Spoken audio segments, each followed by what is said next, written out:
Ya, pemirsa, Pevindo memproyeksikan return obligasi di Indonesia bisa naik pada tahun depan dan proyeksi ini seiring ekspektasi penurunan suku bunga The Fed di tahun 2024. Fixed income analis Pevindo Ahmad Nasruddin seperti dikutip di media mengatakan dalam pertemuan terakhir tahun ini The Fed mengindikasikan penurunan suku bunga 3 kali di tahun depan.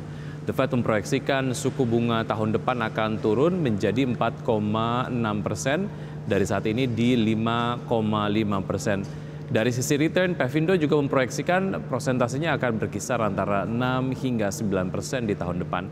Sebab Pevindo melihat kinerja obligasi di pasar domestik cukup bagus panjang 2023 dan kinerja positif tersebut tercatat di tengah sentimen negatif eksternal yang masih kuat akibat berlanjutnya kenaikan suku bunga dan meningkatnya risiko geopolitik. Di sisi lain, MNC Asset Management menilai naiknya inflasi pada November lalu berpotensi menahan laju apresiasi harga pasar obligasi dan khususnya tenor yang masih mengalami penguatan.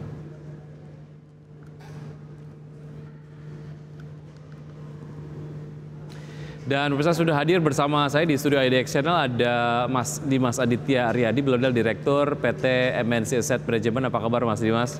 Apa kabar, baik. Terima kasih sudah bergabung bersama kami. Ini kalau bicara mengenai pasar obligasi sendiri seberapa menarik, karena kalau kita korelasikan dengan pergerakan dari IHSG beberapa waktu yang lalu cukup rally begitu.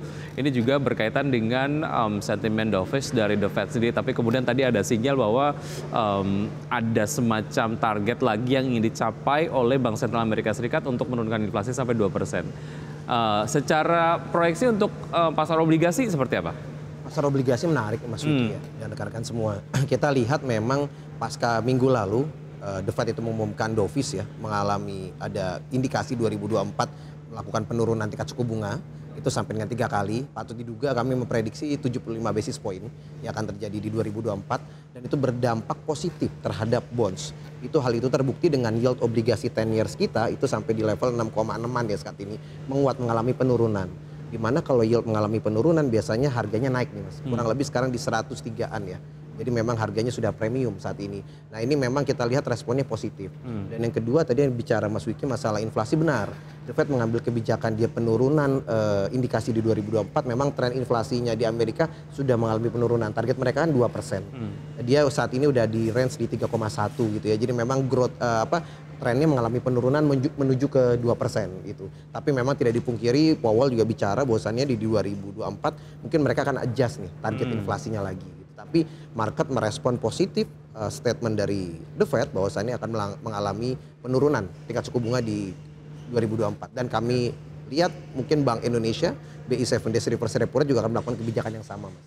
Oke, mengenai tenor 10 tahun atau mungkin 15 tahun lah ya, mengapa ini kemudian lebih menguat dibandingkan dengan benchmark yang lain?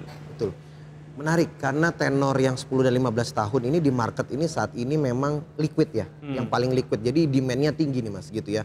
Dan juga karena memang pada saat tenornya itu panjang, yield-nya juga semakin menarik nih saat ini dan memang fluktuasi harganya cukup tinggi. Kenapa menarik? Karena memang saat ini memang orang melihat selain dia instrumen bonds, dia juga lihat likuiditas. Likuiditas di tenor 10 dan 15 tahun yang saat ini memang sangat mumpuni ya di market itu Mas. Jadi memang itu alasan orang saat ini investor lokal maupun asing itu beralih dari yang durasi pendek, kita bicaranya yang benchmark di bawah 10 kan ada 5 tahun, sekarang dia melakukan reprofiling nih, pindah ke yang 10 dan 15 ya.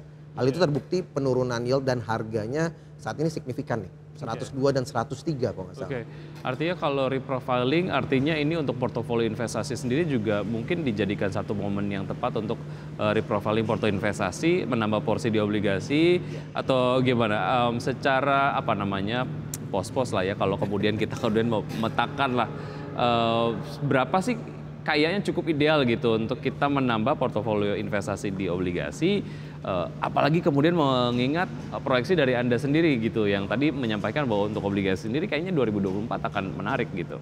Ya, saya rasa di 2024 ini kita akan masuk ke tahunnya obligasi ya. Jadi tren suku bunga tinggi kayaknya sudah mulai mereda nih Mas, sudah sampai titik puncaknya. Kami prediksi maybe di kuartal 1 akhir 2024 di Maret itu udah mulai ada tren penurunan. Dimulai dengan The Fed dan juga nanti beberapa bank sentral lainnya karena barometernya biasanya adalah inflasi. Nah itulah hal yang kenapa orang biasanya sudah mulai reprofiling, dia udah mulai dari nggak belinya di kuartal 1, makanya dia udah mulai beli dari saat ini nih. Dengan harga yang saat ini di range 102, 103, harapannya dengan melakukan dollar cost averaging, mereka lakukan setiap bulan mulai dari saat ini, mereka bisa collect harga dengan harga yang murah nih Mas. Gitu kan, karena yieldnya itu kan lihat dari harga rata-rata gitu ya. Jadi kalau dia beli dengan harga saat ini saya rasa cukup baik ya. Kita lihat. Jadi tren 2024, tren suku bunga tinggi sudah mulai turun di beberapa bank sentral dimulai dengan Amerika. Ya, secara target peningkatan sendiri untuk market obligasi bisa di berapa persen, Mas Dimas menurut Anda? Kalau kita lihat sekarang target ya yang dari kupon ya, dari kupon ya saat ini memang range-nya ada di 5, 6 sampai 7. Ya, kalau kita lihat dengan kondisi kayak gini, yield-nya itu bisa jadi naik nih Mas dari 5, 6, 7 sampai dengan 6, 7 ke 8. Jadi ada tren ke sana. Jadi sekarang orang udah mulai naruh di instrumen-instrumen yang safe haven. Salah satunya adalah bonds, dan mungkin nanti ada emas ya sedikit di sana gitu yang akan berdampak gitu ya. Baik, oke, menarik. Kita akan lanjutkan usai jeda berikut ini.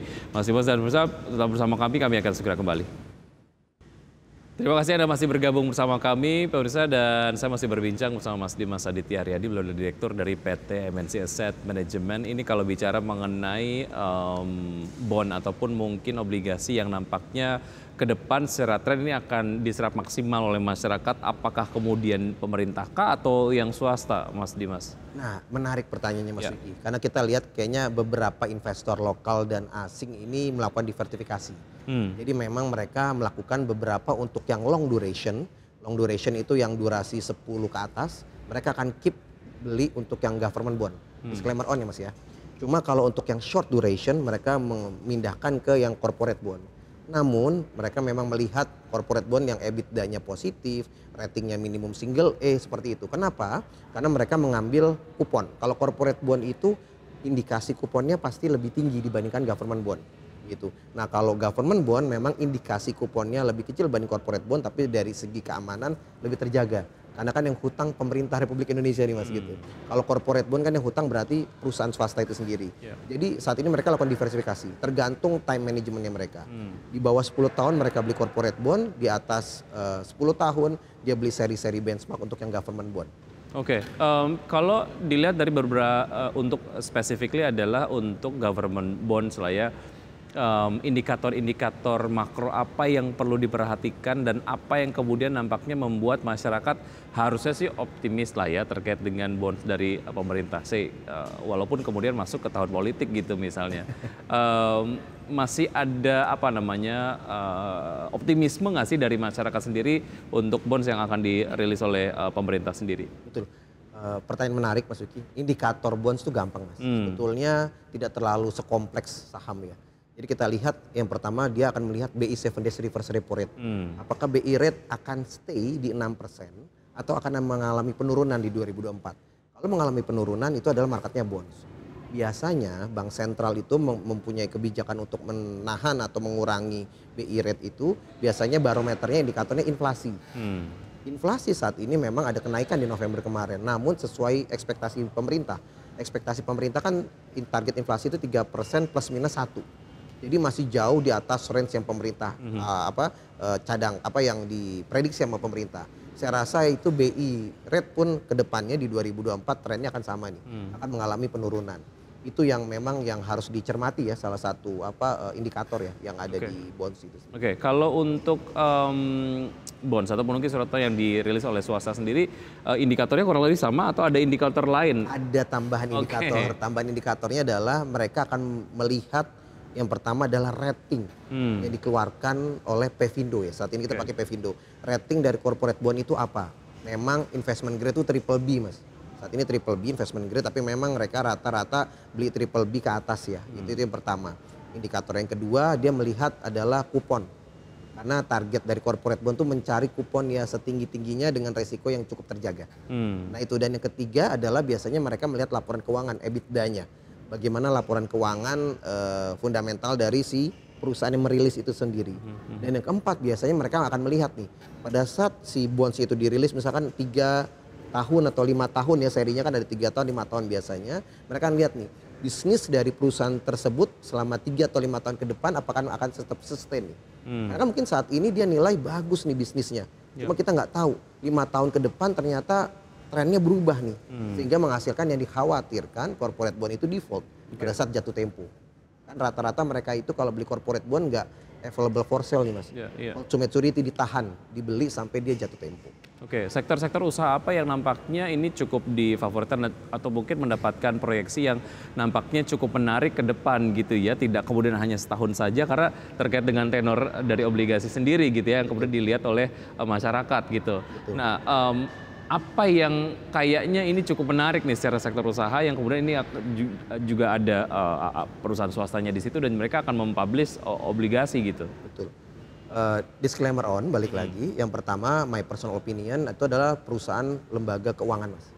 Lembaga keuangan bank ataupun non perbankan.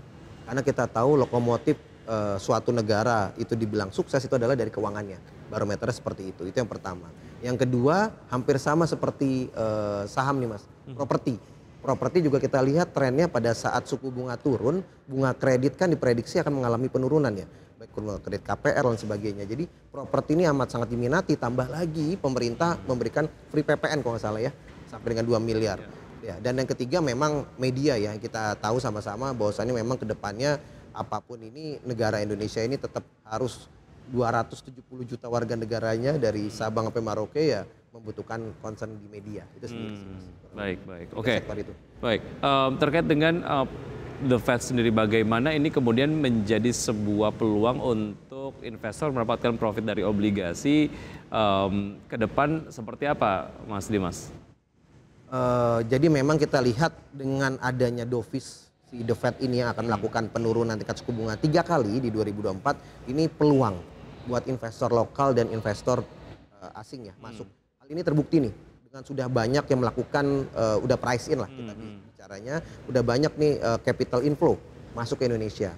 Karena memang Indonesia salah satu negara berkembang yang memberikan pertumbuhan ekonomi yang positif. Kita kan kemarin kalau nggak salah di 4,98 ya, target masih di 5%-an pertumbuhan ekonomi di compare sama pertumbuhan ekonomi negara berkembang lainnya. Jadi memang secara dollar cost averaging mereka udah mulai melakukan pembelian nih mas untuk government bond yang tenor seri benchmark ya. Jadi 5, 10, 15, 20. Tapi yang banyak diminati belakangan ini saya lihat 10 sama 15. Hal itu terbukti dengan penurunan yield dan kenaikan harganya dari 102 dalam waktu beberapa hari jadi 103 saat ini. Baik. Berarti kita akan lanjutkan usai jeda berikut ini Mas Dimas dan Pemirsa tetap bersama kami. Usai jeda kami akan segera kembali. Terima kasih Anda masih bergabung bersama kami dan saya masih berbincang bersama Mas Dimas Aditya Aryadi. Beliau adalah Direktur PT MNC Asset Management. Kalau kita lihat secara momentum, tadi Anda menyampaikan bahwa sudah ada pergerakan di harga obligasi sendiri begitu untuk tenor-tenor tertentu. Tapi kalaupun misalnya masuk, udah kemahalan atau belum menurut Anda? Kemahalan atau tidak relatif ya. Tergantung potensinya ya nanti ya. Kalau kita lihat biasanya pasar modal ini jadi bumper nih. The Fed baru ngumumin akan melakukan dovish, market udah bereaksi. Terbukti dengan harganya saat ini 103, 104 di range itu, sebelumnya 102 dan 101 ya. Untuk FR 98, 97 yang seri-seri benchmark. Market udah bereaksi. Cuma menurut my personal opinion, disclaimer on, kita lihat nanti mungkin di Maret 2024 itu puncaknya. Pada saat benar-benar The Fed akan melakukan eksekusi penurunan minimum 25 basis point aja. Yang nurunin, nah itu mungkin yield obligasi akan kembali lagi turun, harganya akan naik lagi mas. Nah itu kita lihat sih seperti itu. Terkait dengan geopolitik dan lain sebagainya ini juga menjadi satu concern juga nggak mas? Concern. Obligasi. Betul. Geopolitik ini menjadi salah satu concern ya di obligasi juga. Yang kita menjadi kekhawatiran adalah di 2024 apabila geopolitik di Rusia, Ukraina, di Israel dan Palestina makin memanas di sana terjadi, yang kami khawatirkan adalah di mana inflasi dari Amerika trennya udah bukan lagi menurun nih, trennya stuck ataupun naik. Nah, itu yang dikhawatirkan The Fed batal nih untuk melakukan penurunan tingkat suku bunga gitu. Nah itu yang akan berbanding terbalik sama obligasi. Obligasi akan tertekan tuh mas. Diprediksi kalau hal itu terjadi, yieldnya akan naik, harganya juga akan turun.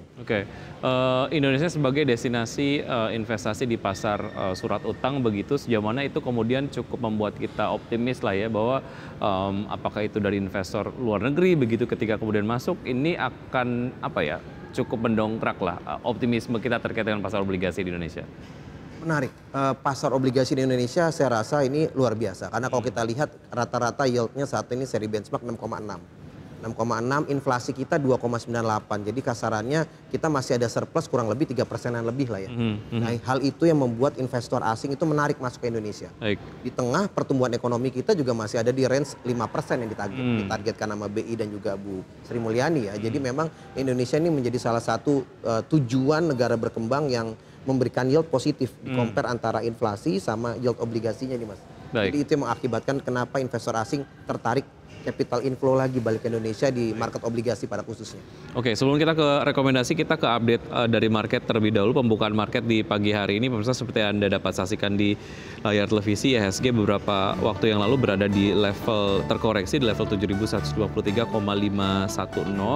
Sementara itu saham-saham yang masuk dalam jajaran tahap gainers diantaranya adalah CAKK, JARR, TCBA, Cuan, PTRO, MCAS, H, Main, dan juga GDST. Sebenarnya itu top losers adalah Citi, MIDI, MRAT, RLF, PAMG, NTBK, AMRT, SGR, dan juga DOH. Rekomendasi Anda terkait dengan obligasi, Mas Dimas, silakan. Yes. Rekomendasi saya terkait obligasi yang memang kita balik lagi boleh melakukan diversifikasi 2024 ya. Memang kita bisa bermain corporate bond untuk yang durasi pendek untuk memaksimalkan kupon. Tapi dengan resiko yang terjaga, ambil yang ratingnya triple B ke atas. Dan yang kedua, untuk yang bermain long duration di atas 10 tahun, my personal opinion, disclaimer on, itu kita mainnya ke government bond ya, SBN. Seri yang 10 tahun dan seri yang 15 tahun ya, yang saat ini diminati di FR98 kalau nggak salah ya. Oke. Ya, itu yang saat ini yang memang bisa dilakukan diversifikasi untuk teman-teman investor yang ada. Baik, silakan menghubungi MNC Asset Management begitu ya, kalau ingin melakukan diversifikasi portofolio investasi. Siap Mas Wiki. Jadi memang kalau di kita tuh ada reksadana pendapatan tetap ya. Maksudnya itu MNC Dana Liquid itu untuk yang corporate bond, MNC Dana SBN yang dalamnya government bond. Dengan indikasi return juga yang menarik di range, kalau corporate bond itu di 6%-an gitu ya. Kalau government bond memang lihat dari market. Nanti bisa juga buka di www.motionfunds.id. Baik, oke. Mas Dimas, terima kasih sudah bergabung bersama kami di Market Buzz. Semoga ini kemudian dapat menjadi referensi dan juga sumber informasi kepada pemirsa di rumah ataupun dimanapun Anda berada. Sukses untuk Anda, saya selalu sampai jumpa.